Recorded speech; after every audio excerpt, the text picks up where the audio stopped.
बयनिसिमबो आंनि खुलुमनायखौ जासिग्रोबाय।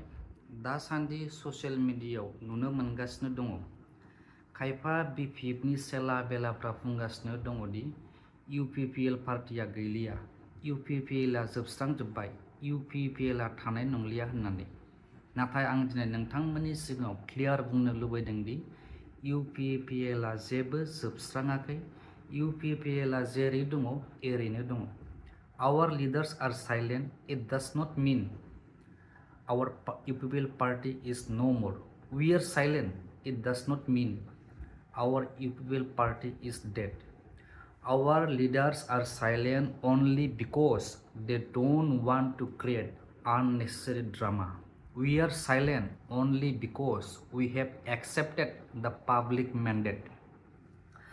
जों रायजो राजानि गनायथि, रायजो राजानि डिसिसन, रायजो राजानि लानाय थिरांथाखौ एक्सेप्ट खालामनानै मानिनानै जों जेननायखौ सिखार लाबाय।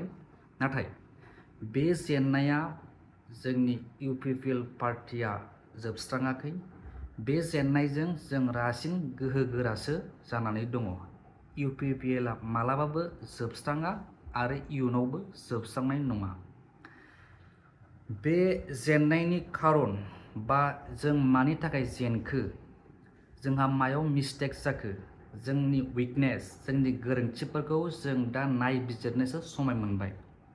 जों जोंनि उइकनेस, जोंनि मिस्टेक, जोंनि गोरोन्थिनि सायाव सार्भे खालामनानै बेखौ फोसाबस्रांनायनि बा बेखौ प्रेक्टिस खालामनायनिसो जों दा मोनसे गेप पिरियड समय मोनबाय। सिगाङाव बुंदोंमोन दिल्लीयाव केजरीवाल एबा आम आदमी पार्टिखौ फेजेननो हाया होननानै, नाथाय दिनै बिथांमोनाबो जेनबाय।